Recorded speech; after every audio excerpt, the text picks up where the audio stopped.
નમસ્તે વિદ્યાર્થી મિત્રો. તો લાસ્ટ લેક્ચરની અંદર આપણે આણ્વિક કક્ષકવાદ વિશે વધારે પડતું નોલેજ મેળવતા હતા. ધીમે ધીમે એમની અંદર આપણે હવે વાત કરવાની હતી કે જ્યારે પરમાણુ અને પરમાણુ કક્ષક છે તો જ્યારે અણુ બને છે ત્યારે એમની અંદર આણ્વિક કક્ષક હોવી જોઈએ, અને ત્યાં જ આપણે વાત કરતા હતા. પહેલાં હેડિંગ મારી દઈએ જેથી ટોપિકને આપણે વધારે ખબર પડે. બરાબર છે. તો આપણો ટોપિક છે LCAO, બરાબર ને? ફોર્મેશન ઓફ મોલેક્યુલર ઓર્બિટલ, મતલબ આણ્વીય કક્ષક કઈ રીતે બને છે, કઈ રીતે બને છે એમની અંદર આપણે વાત કરવાની છે. તો આમનું પૂરું નામ થઈ જશે લિનિયર, ગુજરાતીમાં લખી દઈએ એટલે વધારે યાદ રહી, combination, linear combination of atomic orbital. તો આ રીતે એમનું નામ થશે. તો એમની અંદર આપણે વાત કરવાની હતી સાઈ તરંગ વિધેય છે. આપણે વાત કરી હતી કે શ્રોડિંજરે જે સાઈ તરંગ વિધેય આપ્યું એમના ઉપરથી ઇલેક્ટ્રોન મળી આવવાની સંભાવના મેક્સિમમ હતી. પણ આ કોના માટે લાગુ પડતું હતું? એક ઇલેક્ટ્રોન માટે. એક કરતાં જો વધારે ઇલેક્ટ્રોન થઈ જાય તો સાઈ તરંગ વિધેય એમના માટે ગાણિતીય સૂત્રો જે હતા એમનો ઉકેલ મળતો નહીં. તો હવે જ્યારે હાઇડ્રોજનની વાત કરો તો એમની અંદર એક ઇલેક્ટ્રોન છે, પણ હાઇડ્રોજન ભેગા થઈ અને અણુ બનાવે છે H2. એમની અંદર કેટલા ઇલેક્ટ્રોન છે? એક કરતાં વધારે. તો સાઈ તરંગ વિધેય ત્યાં લાગુ પાડી શકાય નહીં. બરાબર છે ને? તો હાઇડ્રોજનને આપણે જો લાગુ પાડવું હોય તો એના માટે આપણે એક બીજી સંભાવના દર્શાવતી વાત કરવી પડશે, આશરે પડતી વાત કરવી પડશે કે ભાઈ 100% જ આવી રીતે કાર્ય થાય છે એવું આપણે કહેતા નથી. પણ એમની અંદર કંઈક એમને જે અંદર તરંગ વિધેયો છે એ એમની અંદર કઈ રીતે ગોઠવાતા હશે, કઈ રીતે એમનું કોમ્બિનેશન થતું હશે, એમની અંદર આપણે વાત કરી શકીએ. તો આપણે તરંગ એટલે શું છે? બરાબર ને? ઇલેક્ટ્રોનને આપણે તરંગ સ્વરૂપે માનીએ છીએ. માનો કે એક હાઇડ્રોજનનો અહીંયા આપણે તરંગ લઈ લઈએ તો આ છે એક હાઇડ્રોજનનું તરંગ. આ રીતે આપણે તરંગને બતાવીએ છીએ. બરાબર ને? જેમ કે હાઇડ્રોજન 1 છે, અહીંયા 2 છે, તો આ થઈ ગયું સાઈ 1. એ જ રીતે બીજું હાઇડ્રોજનનું તરંગ છે. બરાબર? આ છે H2 માટે. હવે બે પોસિબિલિટી છે આપણી પાસે. કાં તો એકબીજામાં તરંગ શું થઈ જાય, એકદમ એડિશન, સરવાળો થઈ જાય તરંગનો, અને બીજી પોસિબિલિટી છે આપણી પાસે તરંગની શું થાય, બાદબાકી. સિમ્પલ વસ્તુ ને? તરંગ કાં તો ભેગા થઈ જાય એટલે કે સરવાળો થઈ જાય, અને કાં એકબીજાની અસરને શું કરી દે, નાબૂદ કરી દે. જો તરંગ ભેગા થઈ જાય, એડિશન થઈ જાય, તો એક મોટું તરંગ બનશે, વધારે ઊંડા લોપવાળું અને મોટા લોપવાળું, બે ભેગા થઈ જાય એટલે. ઓકે, સિમ્પલ વસ્તુ છે. હવે જો બાદબાકી થઈ જાય તો તરંગ એકબીજાની અસરને નાબૂદ કરી દેશે, તો તરંગ રહેશે નહીં. સમજો? આ રીતે અહીંયા વાત કરવામાં આવે છે. તો જ્યારે તરંગ ભેગા થઈ જાય છે, મોટા લોપવાળું તરંગ બને છે, એમને સહાયક વ્યતિકરણ તરીકે ઓળખવામાં આવે છે. કન્સ્ટ્રક્ટિવ, બરાબર ને? કન્સ્ટ્રક્ટ એટલે બનાવવું, સહાયક વ્યતિકરણ. તો અહીંયા લખી દઈએ છીએ સહાયક. અને જ્યારે એકબીજાની અસરને નાબૂદ કરે છે એ થઈ જશે વિભંજક. શું થઈ જશે? વિભંજક. ડિસ્ટ્રક્ટિવ ઇન્ટરફિયરન્સ એટલે કે વ્યતિકરણ જેમને કહેવામાં આવે છે. એકબીજાની અસરને શું કરી દેશે? નાબૂદ.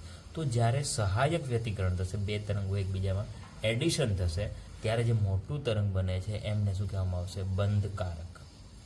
શું છે આ? બંધકારક. અને જેમને આપણે સિગ્મા વડે દર્શાવવામાં આવે છે. સિગ્મા પાઈની વાત કરેલી હતી, ડેલ્ટાની વાત અહીંયા નથી કરવાની. ડેલ્ટાની વાત થઈ હતી, એમની અંદર બંધ જોવા મળે છે. તો બંધકારક છે, પણ કેવો? સિગ્મા. આ કેવો છે? સ્થાયી. સ્થાયી હોય તો ઉર્જા કેવી હોય? ઓછી. બરાબર ને? બધું એકબીજા સાથે કનેક્ટેડ છે. હવે જ્યારે વિભંજક હશે, એકબીજાની અસરને નાબૂદ કરતી, તો આ શું થઈ જશે? બંધ પ્રતિકારક. બંધ પ્રતિકારક. આપણે બેની વાત કરી હતી ને કે બે કક્ષકો ભેગી થાય છે તો આણ્વીય કક્ષક બે નવી બનશે. એકની ઉર્જા ઓછી હશે ને એકની વધારે. તો બીજી જે બને છે એમને બંધ પ્રતિકારક, અને એમની ઉર્જા કેવી હશે? આ અસ્થાયી હશે. અસ્થાયી હોય એમની ઉર્જા કેવી હોય? વધારે. કારણ કે ઉર્જાના ડાયાગ્રામ પ્રમાણે પણ આપણે દોરવાનું છે. આપણે ખાલી તરંગની વાત કરી છે, આકારની વાત કરતા નથી. હમણાં આપણે જોઈશું કે એસ કક્ષક ભેગી થાય, સરવાળો થાય તો કેવો આકાર આવે, માઇનસ થાય તો કેવો આકાર આવે, એની પણ અહીંયા વાત કરવાની છે. તો અસ્થાયી છે તો ઉર્જા કેવી હશે? વધારે. અને એમને સિગ્મા વડે જ દર્શાવવામાં આવે છે, પણ સ્ટાર વડે, ઉપર સ્ટારની નિશાની એમના ઉપર કરવામાં આવે છે, જેથી બોલવામાં આવે છે સિગ્મા સ્ટાર. સિમ્પલ વસ્તુ છે. આ રીતે એવું માનવામાં આવે છે કે પરમાણુય કક્ષકો ભેગી થઈને નવી આણ્વીય કક્ષકની રચના કરતી હોવી જોઈએ. બરાબર છે. આવી રીતે ગોઠવવામાં આવે છે. હવે આપણે વાત કરીએ એમના આકારની કે એસ કક્ષક જ્યારે સહાયક વ્યતિકરણ અનુભવશે ત્યારે કેવો આકારનું બનશે. પછી પી કક્ષક અને આમને લગતા નિયમો કે કક્ષા જ્યારે ભેગી થશે, સંગઠન થવું છે, આ સંગઠન થયું, બરાબર ને? તો જ્યારે સંગઠન થશે તેમને પણ કંઈક નિયમો છે, તો નિયમોની પણ આપણે અહીંયા વાત કરવાની છે. 3 નિયમો છે અને 3 નિયમો તમે જાણો છો, માત્ર મારે રિપીટ જ કરવાના છે. તો આપણે નિયમની વાત કરીએ પ્રથમ, અને એનું થોડી આપણે ઉદાહરણ પણ જોઈ લઈશું જેથી આપણે વધારે ખ્યાલ આવે. તો નિયમોની શરૂઆત કરીએ. મેં પહેલાં જ વાત કરીએ, નિયમ બહુ ઇઝી છે અને તમે જાણો જ છો બધા. તો શરતો શું છે અથવા નિયમો તમે કહી શકો કે પરમાણુય કક્ષાઓના સંગઠન માટેની શરતો. કઈ શું શરત હશે એમને કે આ બધે સરવાળો થઈ શકે, બાદબાકી થઈ શકે, બરાબર? તો સંગઠન માટેની શરતો. એક શરત તો બધા આપણે પહેલેથી જ જાણીએ છીએ, ઉર્જા કેવી હોવી જોઈએ? સમાન. બરાબર ને? એમના વિન્યાસ કેવા હોવા જોઈએ? સમાન. મતલબ સમમિતિની વાત કરવામાં, એક્સ તો એક્સ હોવી જોઈએ, વાય તો વાય હોવી જોઈએ, ઝેડ તો ઝેડ હોવી જોઈએ. આકાર સાથે આપણે સમજીએ તો એમનું નિયમ જે 1 છે એમની વાત કરીએ કે પરમાણુય કક્ષકો જે સંયોજાય છે એમની સરખી અથવા નજીકની સરખી હોય તો ચાલે, અથવા લગભગ સરખી. લગભગ મતલબ આપણે નજીકની સમજી લઈએ, મતલબ કે 2s હોય તો 2p એ લગભગ સરખી હોય છે, બરાબર? કારણ કે રાઉન્ડ કયો છે? 2 નંબરનો. તો લગભગ સરખી ઉર્જા હોવી જોઈએ. ઉર્જા હોવી જોઈએ. પછી 2s સાથે તમે 3D ને મિક્સ કરવા જાઓ એ ચાલે નહીં, કારણ કે 2 એટલે આ પરમાણુ કેન્દ્ર છે, 1 2 નંબરમાં જે કક્ષકો છે અને 3 નંબરની કક્ષક ઉર્જામાં વધારે તફાવત થઈ જશે. નંબર 2 ની વાત કરીએ, બરાબર? એટલે આનો અર્થ મેં તમને સમજી ગયા છું. 1s કક્ષક બીજી 1s કક્ષક સાથે સંયોજાય અથવા 2s કક્ષક સાથે બરાબર? તો 1s 2s કક્ષક સાથે સંયોજવા જશે તો 1 અને 2 ગેપ બહુ મોટો થઈ જશે, પણ 2s છે એ 2p સાથે સંયોજાઈ શકે છે, મેક્સિમમ રીતે થઈ શકે છે, કારણ કે એમની ઉર્જા કેવી હશે? નજીકની સમાન. બીજી વાત કરીએ તો હમણાં જેમ વાત કરીએ કે પરમાણુય કક્ષકો જે સંયોજાય છે, શોર્ટમાં લખું છું બધું, આણ્વીય અક્ષ પર સરખી રીતે સંમિત હોવી જોઈએ. હમણાં જ વાત કરી જોઈએ આપણે, જેમ કે આ px છે, બરાબર ને? x દિશામાં છે. પછી એમને તમે સંમિત કરાવવા જાઓ પ્લસ કરીને, એમ કે ભાઈ ચલો py સાથે સંમિત કરાવી દઈએ, તો આ કયા પ્રકારનું ટ્રાન્ઝેક્શન થશે? ન તો હેડ ટુ હેડ થશે, ન તો સાઈડ ટુ સાઈડ, બરાબર? એટલે આ પોસિબલ નથી. x તો x, મતલબ x આ રીતે છે તો સામે x જ આવવી જોઈએ, બરાબર? તો આ એક કોમન હતું એટલે તમને ખબર પડી ગઈ.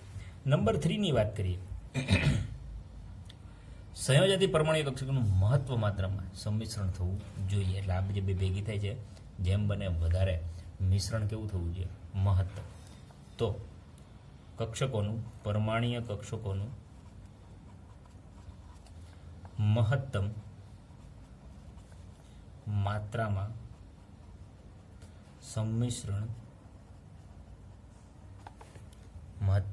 સંમિશ્રણ થવું જોઈએ. આ એમની શરતો છે, બરાબર? પહેલાં જ કીધું, જાણો છો તમે બધા. આ બધું આપણે પહેલેથી સંકલનની અંદર એમની અંદર ભણતા જઈએ છીએ. સંમિશ્રણ યોગ્ય થશે તો બંધ પણ કેવો થશે? મજબૂત થશે. સંમિશ્રણ બરાબર નહીં થાય તો બંધ પણ નબળો બનશે. કમ્પ્લીટ વસ્તુ છે. તો આ વસ્તુ તો આપણે અહીંયા સમજવાની હતી. હવે કક્ષકો કઈ રીતે સંમિશ્રણ થાય છે એમની આપણે વાત કરવાની છે. તો એમને પણ જેમ કે એસ કક્ષક થશે, એ જ કક્ષક 2 રીતે સંમિશ્રણ થાય, એક તો પ્લસ થાય અથવા એક તો માઇનસ થશે, તો એમની પણ અહીંયા વાત કરી દઈએ. સંમિશ્રણ કેટલા પ્રમાણમાં થાય છે એમનું અહીંયા આપણે જોવાનું છે. આકાર દોરતા જઈએ જેના ઉપરથી આપણે વધારે ખબર પડશે કે ઓર્બિટલ છે એ કઈ રીતે ફોર્મ થાય છે અને કઈ રીતે એમનો આકાર બને છે. તો અહીંયા આપણે આકાર લખતા જઈએ છીએ, બરાબર છે? કલર ચેન્જ કરી લઈએ એટલે વધારે થોડી મજા આવે. જેમ કે 1s કક્ષક છે, હમણાં જ વાત કરીએ, ગોળ આકારની હશે 1s, કઈ રીતે? બે રીતે થશે, +1s, બરાબર ને, પ્લસ થાય માઇનસ થાય, પ્લસ થાય માઇનસ, સહાયક વ્યતિકરણ, તો એકબીજાની અંદર મિક્સ થઈ જશે તો બરાબર ને, આ થઈ ગઈ આપણી ધરી, સમજી લો. તો જે લોબ છે એ એકદમ કેવા થઈ જશે? મોટો ગોળ રાઉન્ડ થઈ જશે, આ રીતે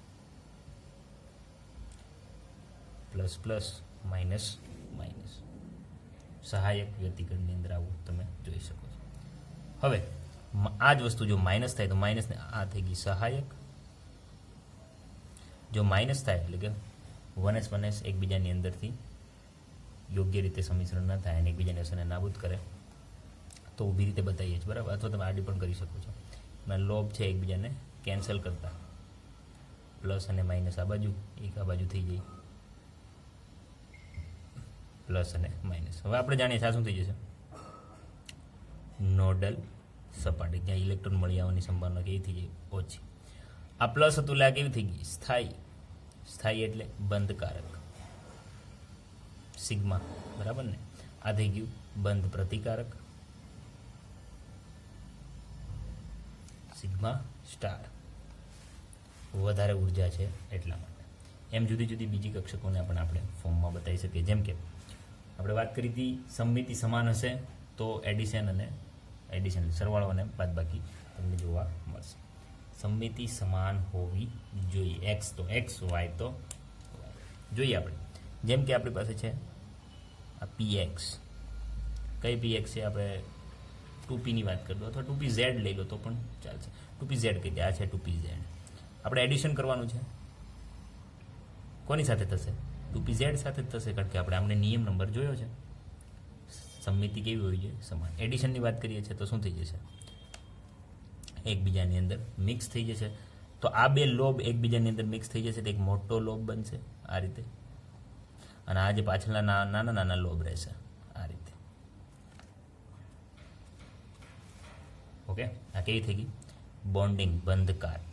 હવે ઉર્જાની બાબત નથી લખતો અહીંયા, કારણ કે જાણીએ છીએ બંધકારક ક્યારે થાય? જ્યારે સ્થાયી રચના પ્રાપ્ત કરે ત્યારે.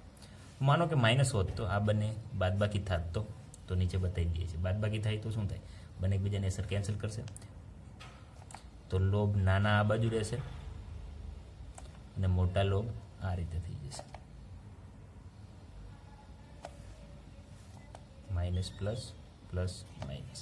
આ શું થઈ જાય? નોડલ સપાટી, નોડલ પ્લેન જેને કહી શકીએ. ઇલેક્ટ્રોન મળી આવવાની સંભાવના કેવી થઈ જાય? ઓછી. સમજી શકતા હશો, માનું છું ત્યાં સુધી. ચલો આગળ વાત કરીએ. વાયની વાત કરવામાં આવે તો વાયને આપણે ઊભી બતાવી દઈએ. આ છે વાય, પ્લસમાં બતાવીએ છીએ એડિશન વાય સાથે, 2py ની એડિશન થઈ જશે 2py સાથે. સાઈડથી ઓવરલેપિંગ કરે છે, બરાબર ને. સાઈડથી ઓવરલેપિંગ કરે, આપણે જાણીએ છીએ નિશાની કેવી હોવી જોઈએ? સેમ, પ્લસ પ્લસમાં માઇનસ માઇનસમાં. તો આ થઈ ગયું એક નોડલ પ્લેન, નોડલ સપાટી, જ્યાં ઇલેક્ટ્રોન મળી આવવાની સંભાવના એકદમ ઓછી હશે. તો ઉપરનો ભાગ થઈ જશે પ્લસ, નીચેનો ભાગ થઈ જશે માઇનસ, બંધકારક, બરાબર. એડિશન થાય છે એટલા માટે લોબની સાઇઝમાં શું થાય છે? વધારો. પણ જો બાદબાકી થતી હોય, અહીંયા ખાલી માઇનસ સાઇન બતાવું છું, આ સેમ એમ જ રહેશે. જો બાદબાકી થતી હોય તો એકબીજાની અસરમાં લોબ થોડા સાઈડમાં ખસી જાય અને નોડલ પ્લેન વધી જાય, બરાબર ને. ઇલેક્ટ્રોન મળવાની આવની જે સપાટી છે એમાં સંખ્યામાં શું થઈ જાય? વધારો. તો બે નોડલ પ્લેન તમને ત્યાં જોવા મળે.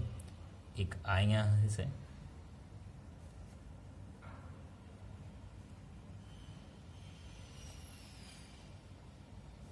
ઊભું પણ નોડલ પ્લેન, સાઈડમાં પણ નોડલ. આ રીતે તમને નોડલ પ્લેન જોવા મળે. ઇલેક્ટ્રોન મળી આવવાની સંભાવના ત્યાં કેવી થઈ જશે? એકદમ ઓછી. તો આ રીતે સંમિશ્રિત થાય છે. આકાર તમને પણ સમજાવી દીધા છે. હવે ખાસ એ વાત કરવાની છે કે પરમાણ્વીય કક્ષકોમાં જેમ આપણી પાસે કક્ષકો છે 1s 2s 3s, બરાબર ને, 3p, એમ આણ્વીય કક્ષકોની અંદર કક્ષકો કઈ બને છે એમની અહીંયા વાત કરવાની છે. તો આપણે પહેલાં જ કહી દીધું, જે કક્ષકો મિક્સ થશે એકબીજાની અંદર, પરમાણ્વીય કક્ષકો ભેગી સંયોજાઈને શું બનાવે છે? આણ્વીય કક્ષકો. 1s ભેગી થઈને કેટલી બનાવશે? 2 થઈ ભેગી તો 2 નવી બનાવશે. એમાં એકની ઉર્જા ઓછી હશે ને એકની ઉર્જા વધારે. બરાબર. તો એ ઇલેક્ટ્રોન રચના હવે આપણે જોઈએ. એ ઇલેક્ટ્રોન રચના પણ યાદ રાખવી પડશે. તો વનએસ વનએસ ભેગી થઈને બે વનએસ કક્ષક બનાવી દીધી. અને કઈ વનએસ કક્ષક બનાવશે? સિગ્મા વનએસ. એકની ઉર્જા ઓછી છે ને એકની ઉર્જા વધારે છે, તો સિગ્મા વનએસ. પછી એના કરતાં ઉર્જા વધારે છે સિગ્મા સ્ટાર વનએસ. આ રીતે આપણે ગોઠવણી કરવાની છે. આ એમની ઇલેક્ટ્રોન રચના છે. હાઇડ્રોજન માટે વનએસ વનએસ ભેગી થઈને આણ્વીય કક્ષક બને, પણ આણ્વીય કક્ષકને આપણે કોના આપણે બતાવવાની છે? સિગ્મા, પાય અને ડેલ્ટા. ડેલ્ટા આપણે સિલેબસમાં નથી. તો સિગ્મા બંધ બન્યો તો સિગ્મા આપણે બતાવી દીધી. સિગ્મા વનએસ બે છે, એકની ઉર્જા વધારે છે. પહેલા ઇલેક્ટ્રોન ક્યાં જશે? તો આઉબાઉ પાઉલી અને હુન્ડના નિયમો પ્રમાણે પહેલા ઇલેક્ટ્રોન ઓછી ઉર્જામાં જશે. એમના કરતાં ઉર્જા કોની વધારે? સિગ્મા સ્ટાર વનએસની. બરાબર છે. પછી એમના કરતાં વધારે સિગ્મા 2s, એમના કરતાં વધારે સિગ્મા સ્ટાર 2s. સ્ટાર કોને છે? સ્ટાર કોને બતાવીએ છીએ? જેમની અંદર ઉર્જા કેવી છે? વધારે. એમનો આપણે ડાયાગ્રામ પણ દોરીશું. તો સૌ પ્રથમ એવું નોંધવામાં આવ્યું છે કે 14 ઇલેક્ટ્રોન માટે. કોના માટે? જેમની અંદર ઇલેક્ટ્રોનની સંખ્યા કેટલી હોય? ટોટલ 14. કારણ કે એક હાઇડ્રોજનનો ઇલેક્ટ્રોન છે, બીજા હાઇડ્રોજનનો એક ઇલેક્ટ્રોન છે, ટોટલ 2 ઇલેક્ટ્રોન થયા. તો H2 ની અંદર ટોટલ ઇલેક્ટ્રોન કેટલા થઈ ગયા? 2.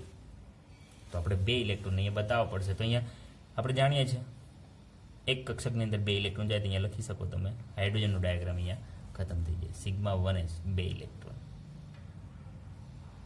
જેમ જેમ આપણે પરમાણુની વાત કરશું એમ એમ આગળ વધીશું. આપણે એ પણ જોવાનું હતું કે આણ્વીય કક્ષકથી આપણે બીજું શું મળે છે. આકારની તો વાત પહેલાં જ થઈ ગઈ હતી. તો પરમાણુ ચુંબકીય છે કે પ્રતિચુંબકીય છે એમની માહિતી પણ અહીંયાથી આપણે મળે છે. હવે એ શું છે? ચુંબકીય કે પ્રતિચુંબકીય. તો જ્યારે કોઈ સંયોજનને અથવા કોઈ અણુને ચુંબકીય ક્ષેત્રમાં મૂકવામાં આવે, ચુંબકીય ક્ષેત્રમાં મૂકવામાં આવે ત્યારે બે વસ્તુ નોંધવામાં આવશે. કાં તો એ ચુંબકીય ક્ષેત્રની અંદર અસરની છે શું કરશે? આકર્ષણ અનુભવશે, અને કાં એ ચુંબકીયનો પ્રતિકાર કરશે. તો જો આકર્ષણ અનુભવે ચુંબક પ્રત્યે, આકર્ષણ અનુભવે તેને શું કહેવામાં આવે? અનુચુંબકીય. અનુચુંબકીય. અને એમનો પ્રતિકાર કરે. બરાબર. આકર્ષણ અનુભવે નહીં, કંઈ અસર ના થાય, એમનો પ્રતિકાર કરે, વિરોધ કરે, તેમને શું કહેવામાં આવે? પ્રતિચુંબકીય. એ અસર અહીંયા જોવા મળે. તો કોઈ પણ અણુ છે એ ચુંબકીય ક્ષેત્રની અંદર અસર દેખાડશે કે નહીં દેખાડે એમની માહિતી પણ તમને MOT મોલેક્યુલર ઓર્બિટલ થિયરી ઉપરથી માલુમ પડે છે. તો આ એક પ્લસ પોઈન્ટ થઈ ગયું. તો આપણે ઇલેક્ટ્રોન રચના પહેલાં લખી લઈએ. સૌ પ્રથમ ઇલેક્ટ્રોનની સંખ્યા ઉપરથી તમને કહી દીધું. ચલો C2 માટે આણ્વીય કક્ષકની અંદર ઇલેક્ટ્રોન રચના બતાવો. તો એક કાર્બન પાસે 6 ઇલેક્ટ્રોન હોય છે, તો 2 પાસે કેટલા થઈ ગયા? 12 ઇલેક્ટ્રોન. ટોટલ ઇલેક્ટ્રોન આપણે ગોઠવવાના છે. તો સિમ્પલ વસ્તુ છે. પહેલાં ઓછી ઉર્જામાં સિગ્મા 1sમાં 2, પછી આમની અંદર 2, આમની અંદર 2, આગળ આપણે જે રીતે પરમાણુ કક્ષકની અંદર ઇલેક્ટ્રોન ભરીએ છીએ એ જ રીતે અહીંયા ભરવાના છે. પરંતુ જે રીતે પરમાણુ કક્ષકની અંદર ઇલેક્ટ્રોન ભરીએ છીએ, બરાબર છે, ઉર્જાના તફાવતના લીધે, અને એમની અંદર પણ આપણે ઇલેક્ટ્રોન રચના જાણીએ છીએ, તો અહીંયા પણ આપણે ઇલેક્ટ્રોન રચના જાણતા હોવા જોઈએ. તો સૌપ્રથમ આપણે ઇલેક્ટ્રોન રચના લખીએ. ઇલેક્ટ્રોન રચના લખવી જરૂરી એટલા માટે છે કારણ કે ટોટલ ઇલેક્ટ્રોનની સંખ્યા 14 હોય તો ઇલેક્ટ્રોન રચના અલગ છે, 14 કરતાં વધી જશે તો ઇલેક્ટ્રોન રચના અલગ છે. એટલે 2 ઇલેક્ટ્રોન રચના તમારે યાદ રાખવી પડશે. તો જોઈએ આપણે ઇલેક્ટ્રોન રચના. ઇલેક્ટ્રોન રચના સાઈડમાં ક્યાંક લખી લઈશું જેથી આપણે વધારે પડતી યાદ રહે. ઇલેક્ટ્રોન રચના આગળના 4 તો કોમન જ છે. Sigma 1, sigma star 1, sigma 2, sigma star 2. Complete વસ્તુ છે. તો એ તો આપણે જાણવાની જ છે. તો સૌપ્રથમ 14 ઇલેક્ટ્રોન હશે એ યાદ રાખજો. 14 ઇલેક્ટ્રોન, ત્યાં સુધીની ઇલેક્ટ્રોન રચના હું તમને લખાવું. 14 ની અંદર કોણ આવી જાય? જો બધા આવી જાય. H2 આવી જાય, 2 જ ઇલેક્ટ્રોન છે. પછી આમ ગણવા જઈએ તો 10 જેવા પરમાણુ આવી જશે, બરાબર. H2 છે, પછી હિલિયમની વાત કરો, લિથિયમ છે, બેરેલિયમ છે, બોરોન છે, બધા જ પરમાણુની અંદર આવી જશે. પછી કાર્બન છે, નાઇટ્રોજન સુધી 7 ઇલેક્ટ્રોન છે, તો આઈ થિંક 7 દૂને 14 થઈ જશે. N2 સુધી તમને પરમાણુ અહીંયા જોવા મળશે. આવશે. તો ઇલેક્ટ્રોન રચના શું થઈ જશે એમની ખાસ યાદ રાખજો, સિગ્મા 1s કરતાં ઉર્જા કોની વધારે હશે? સિગ્મા સ્ટાર 1sની. એમના કરતાં ઉર્જા વધારે હશે સિગ્મા 2sની. સોરી, અહીંયા સ્ટાર નથી, સિગ્મા સ્ટાર 2s પછી આવશે. બરાબર ને? અહીંયા સુધી તો બધાની અંદર કોમન જ રહેવાનું છે. પછી જે ચેન્જ થાય છે એ અગત્યનું છે. ઓકે, પછી શું ચેન્જ આવે છે?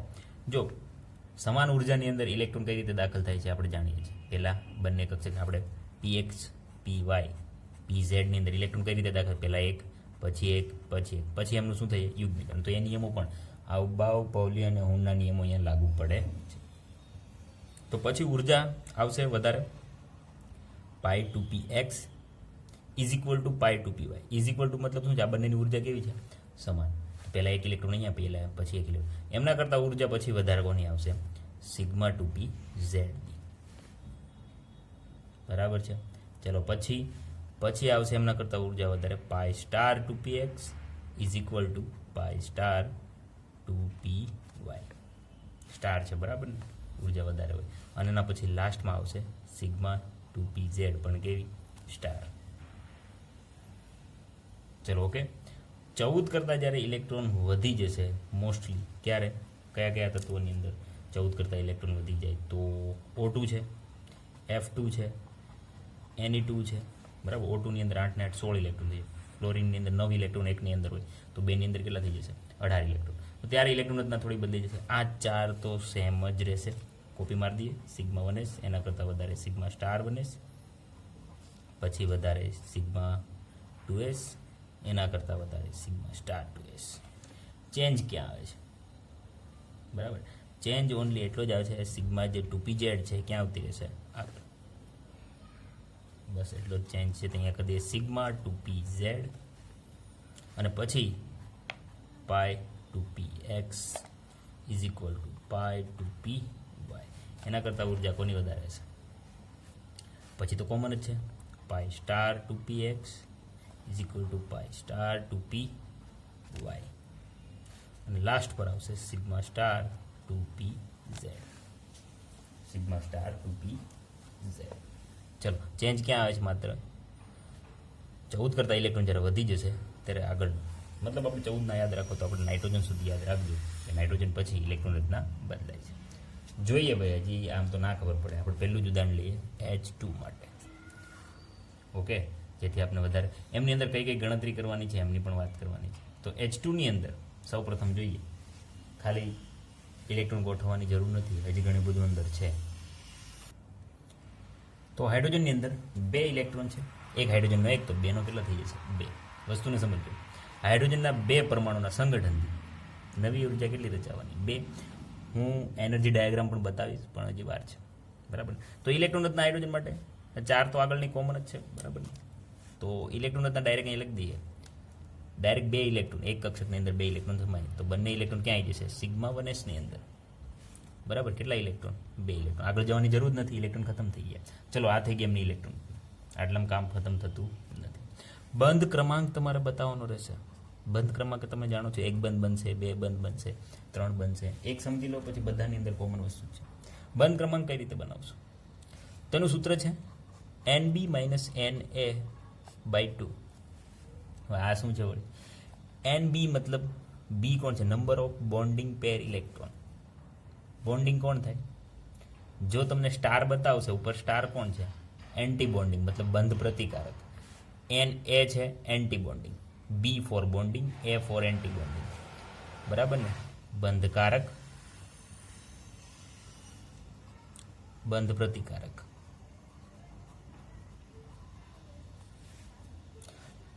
સમજો, જેટલી સ્ટાર વાળી છે બધી કઈ થઈ જશે? બંધ પ્રતિકારક, કારણ કે એમની ઉર્જા કેવી છે? વધારે, અને એ જ બંધ પ્રતિકારક છે. તો જેટલી વિધાઉટ સ્ટાર છે એ કઈ છે? બંધકારક. તો બંધકારકમાં કેટલા ઇલેક્ટ્રોન છે અને બંધ પ્રતિકારકમાં કેટલા ઇલેક્ટ્રોન છે, બંનેની બાદબાકી કરીને એમનું સરેરાશ જ લેવાનું, મતલબ ભાગ્યા 2 કરી દેવાના છે.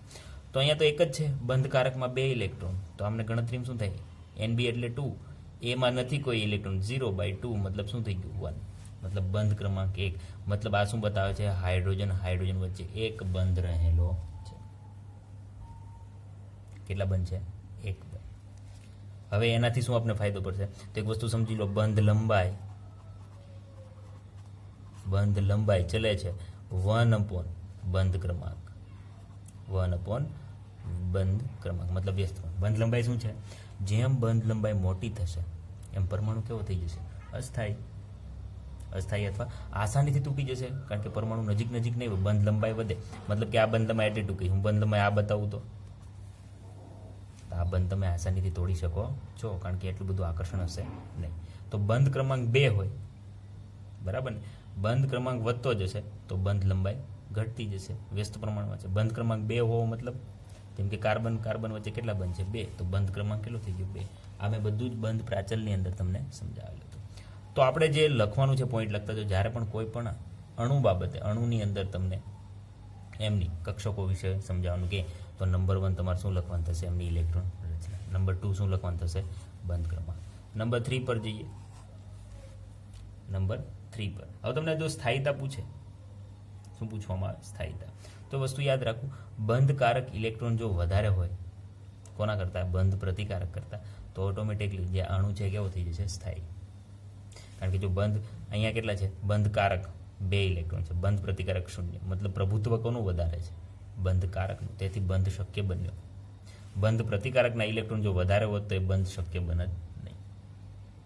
સિમ્પલ વસ્તુ છે. તમને H2+ નું પૂછવામાં આવે તો H2+ કરી દીધો હોત તો પ્લસ મતલબ 1 ઇલેક્ટ્રોન ઓછો છે, તો આમની અંદર 1 ઇલેક્ટ્રોન જ થાય, તો અહીંયા 1 રહે, તો 1/2 રહે. આ વસ્તુ સમજજો. શું થઈ જાય? 1/2. બરાબર. ચલો, તો અહીંયા હતું. થર્ડ નંબરની વાત કરીએ તો પછી આપણે પૂછવામાં આવશે ચુંબકીય ગુણધર્મ. ચુંબકીય ગુણધર્મ. ચલો બતાવો ચુંબકીય ગુણધર્મ શું થશે? તો ગુણધર્મ 2 છે, આપણે હમણાં જ વાત થઈ ગઈ, અનુચુંબકીય અને પ્રતિચુંબકીય. અનુચુંબકીય ક્યારે હોય? જ્યારે ચુંબકીય ક્ષેત્રની અંદર એમની અંદર કંઈ અસર જોવા મળે. પણ આપને ખબર કઈ રીતે પડશે અનુચુંબકીય છે કે નહીં? તો અનુચુંબકીય મતલબ જ્યારે પણ કક્ષકની અંદર સિંગલ ઇલેક્ટ્રોન હાજર હોય, અયુગ્મિત ઇલેક્ટ્રોન, યુગ્મ એટલે શું થાય? જોડકું. અનુચુંબકીય ત્યારે જ હોય જ્યારે અયુગ્મિત ઇલેક્ટ્રોન હોય. અયુગ્મિત ઇલેક્ટ્રોન હાજર હોય, ઇલેક્ટ્રોન હાજર હોય તો એ કેવો થઈ જશે? અનુચુંબકીય. અહીંયા છે અયુગ્મિત ઇલેક્ટ્રોન નહીં, બંને જોડકીમાં છે. અયુગ્મિત ઇલેક્ટ્રોન કોને કહેવાય? માનો કે આ પી આપણે દોરીએ છીએ, આમની અંદર 1 ઇલેક્ટ્રોન છે, તો આ કેવો છે? અયુગ્મિત. બરાબર ને? આ બધા જ કેવા છે? અયુગ્મિત. યુગ્મિત એટલે જોડકામાં હોવા, અયુગ્મિત એટલે જોડકામાં નથી. આ જોડકામાં નથી એટલે કેવા થઈ ગયા? અયુગ્મિત. પણ જો જોડકામાં હોત તો આ કેવા થાત? યુગ્મિત. તો જો અયુગ્મિત, યાદ રાખો, અનુચુંબકીય તો અયુગ્મિત. અયુગ્મિત એટલે કે સિંગલ ઇલેક્ટ્રોન હાજર હોય કોઈ પણ કક્ષકની અંદર તો એ અનુચુંબકીય હોય. પણ જો સિંગલ ઇલેક્ટ્રોન હાજર નહીં હોય તો આપણે જાણીએ છીએ એક જ કક્ષકની અંદર વિરુદ્ધ સ્પિનમાં રહેલા હોય છે, એકબીજાની અસર કેવી કરી દેશે? નાબૂદ કરી દેશે.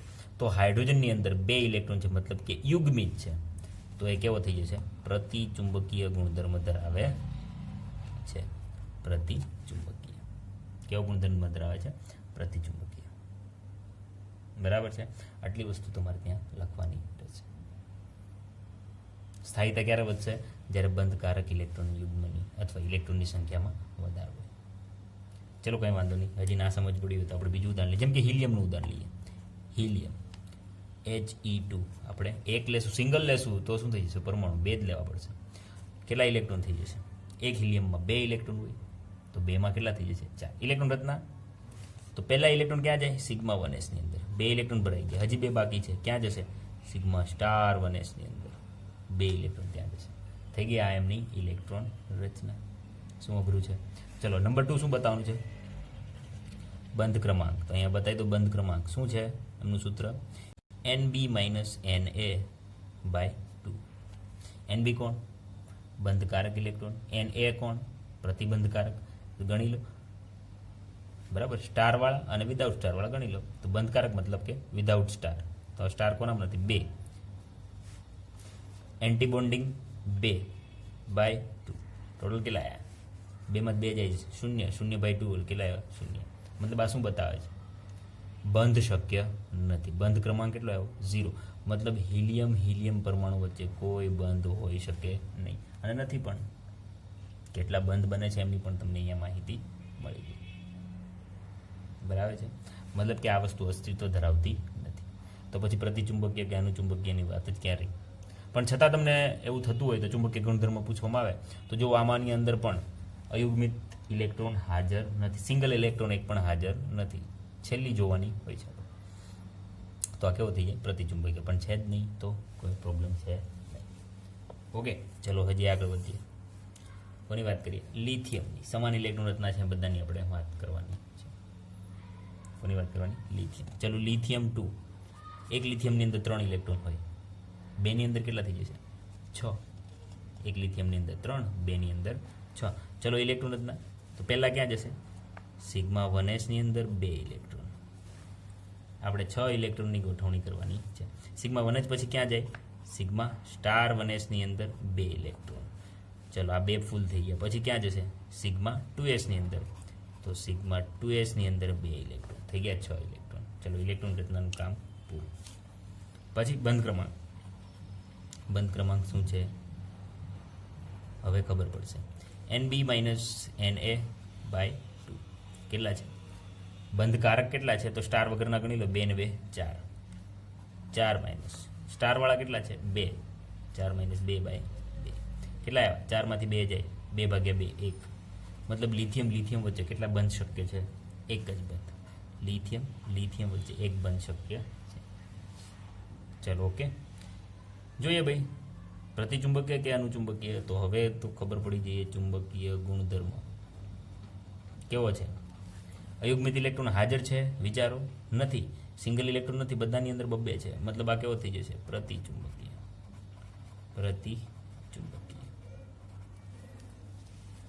ડન છે? હા ભાઈ ડન છે, કેમ નથી? ચલો આગળ વાત કરીએ. લિથિયમથી બેરિલિયમ બોરોનને થોડી વાર ભૂલી જઈએ, ડાયરેક્ટ જમ્પ લગાવીએ, કાર્બન જઈએ. બરાબર, તો કાર્બનની વાત કરીએ. નીચે જ બતાવી દઈએ ભાઈ, જગ્યાની કમી છે. કાર્બન કલર ચેન્જ કરી નાખીએ, એકને એક કલર ક્યાં સુધી વાપરશો? તો વાત કરીએ ભાઈ કાર્બનની. Carbon C2. એક કાર્બનની અંદર 6 પરમાણુ, ઇલેક્ટ્રોન. તો 2ની અંદર કેટલા થઈ ગયા? 12. હજી રચના જ રહેશે. 14 થી ઉપર જાય તો રચના બદલશે. પણ હવે આપણે ગોઠવીએ કાર્બન. એક કાર્બનની જો આપણે પરમાણ્વીય કક્ષક લખવાનું કીધું હોય તો શું લખશો? 1h2 2h2 2p2, 6 ઇલેક્ટ્રોન આવી ગયા. પણ આપણે આણ્વીય રચના લખવાની છે એટલે 2 કાર્બનના 12 ઇલેક્ટ્રોન થશે. ગોઠવીએ. પહેલા ઇલેક્ટ્રોન સિગ્મા 1sની અંદર 2 ઇલેક્ટ્રોન.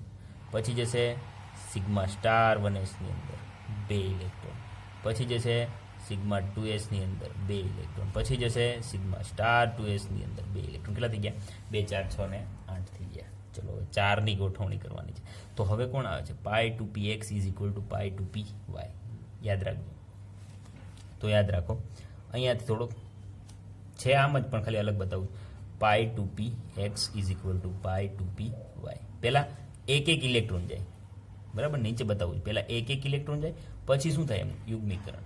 તો 4 ઇલેક્ટ્રોન છે તો પહેલાં એક ગયા, હજી 2 બાકી એટલે શું થઈ ગયા? 2.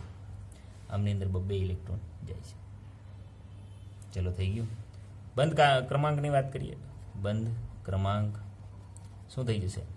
NB - Na/2. હવે જાતે ગણો, વિડીયો પોઝ કરો, જાતે ગણો. ચલો જોઈએ આપણે કાર્બન વચ્ચે કેટલા બંધ હશે. તો NB એટલે બંધકારક. સ્ટાર વગરના ગણી લો, 2 4 6 ને 8. આમાં સ્ટાર નથી. 8 માઇનસ, હવે સ્ટારવાળા ગણો. સ્ટાર અહીંયા છે, સ્ટાર અહીંયા છે. 2 ને 2 4/2. 8માં 4 જાય, 4 જ વધશે. 4/2 કેટલા આવ્યા? 2. મતલબ કે કાર્બન વચ્ચે કેટલા બંધ છે? દ્વિબંધ છે. કાર્બન વચ્ચે દ્વિબંધ છે. બરાબર છે. ચલો ચુંબકીય કે પ્રતિચુંબકીય, તો એ પણ અહીંયા ખબર પડી જશે. સિંગલ ઇલેક્ટ્રોન હાજર નથી, અયુગ્મિત નથી, બધા જ કેવા છે? યુગ્મિત. મતલબ ચુંબકીય ગુણધર્મ શું થશે? પ્રતિચુંબકીય. શું થશે? પ્રતિચુંબકીય. ચલો આમની જ અંદર છેલ્લો છે એ પણ જોઈ લઈએ. નાઇટ્રોજન અહીંયા જ બતાવી દઈએ છે. નાઇટ્રોજન કઈ રીતે બતાવશું? તો નાઇટ્રોજન N2 કેટલા ઇલેક્ટ્રોન? 17 ઇલેક્ટ્રોન. Sorry 14 electron. એક પાસે 7 હોય છે, 2 પાસે કેટલા થઈ જશે? 14. હજી રચના બદલવાની હતી, ઇલેક્ટ્રોન રચના ઉપર મુજબ છે એ જ રહેવાની છે. તો નાઇટ્રોજનની અંદર આપણે એ જાણવું જરૂરી છે કે નાઇટ્રોજનની અંદર કેટલા બંધ હશે. સમજી લઈએ, રચના તો આ જ રહેવાની છે, બરાબર. 12 થઈ ગયા, અહીંયા કેટલા આવશે? 14. ફટાફટ લખી દઉં. સિગ્મા 1s ની અંદર 2 ઇલેક્ટ્રોન, સિગ્મા સ્ટાર 1s ની અંદર 2 ઇલેક્ટ્રોન, સિગ્મા 2s ની અંદર 2 ઇલેક્ટ્રોન, સિગ્મા સ્ટાર 2s ની અંદર 2 ઇલેક્ટ્રોન, 8 ઇલેક્ટ્રોન થઈ ગયા. પછી કોણ આવે? પાઈ ટુ પી એક્સ ને પાઈ ટુ પી વાય. તો અહીંયા જ લખી દઉં, pi two p x is equal to pi two p y. 2 electron આવી જશે? હા, આવી જ જશે. પહેલાં સિંગલ સિંગલ જાય, પણ 2 આવવાના છે. 2 4 6 8 10 ને 12, હજી 2 આવશે, 14 છે ટોટલ. તો એ ક્યાં જતા રહેશે? સિગ્મા 2p ઝેડની અંદર 2 ઇલેક્ટ્રોન. ચલો બંધ ક્રમાંક NB માઇનસ NA બાય 2 ગણી લે ટોટલ. NB એટલે બંધની અંદર કેટલા છે? તો અહીંયા સ્ટાર નથી, વિધાઉટ સ્ટાર ગણી લો, બોન્ડિંગ બંધકારક. 2 4 6 8 ને 10 ઇલેક્ટ્રોન. વિધાઉટ સ્ટારમાં કેટલા છે? 10. માઇનસ સ્ટારમાં એન્ટી બોન્ડિંગ એટલે કે બંધ પ્રતિકારકમાં 2 4 ઇલેક્ટ્રોન જ છે. કેટલા છે? 4 બાય 2. 10માંથી 4 જાય 6 બાય 2 ઇઝ ઇક્વલ ટુ કેટલા? 3. મતલબ N2 ની અંદર નાઇટ્રોજન વચ્ચે ત્રિબંધ રહેલા હોય છે. અને છે N2 નું ડાયાગ્રામ તમે જોશો તો નાઇટ્રોજન વચ્ચે કેટલા બંધ છે? 3 બંધ. હા, પછી આ લોન પેરની કોઈ માહિતી આપશે નહીં. ચલો ચુંબકીય ગુણધર્મ તો સિંગલ નથી કહી, બરાબર ને? બધા જ યુગ્મિત ઇલેક્ટ્રોન છે, જોડકાની અંદર છે, 2 મતલબ કે કેવો થઈ જશે? પ્રતિચુંબકીય. ચલો ઓકે. તો આજના લેક્ચરની અંદર અહીંયા હવે તમે જાતે પ્રેક્ટિસ કરજો. ઘણા બધા તત્વો છે, O2 છે, F2 છે, આ બધાની પ્રેક્ટિસ જાતે કરો, ખબર પડશે. નેક્સ્ટ લેક્ચરની અંદર આપણે ડાયાગ્રામ વિશે સમજીશું.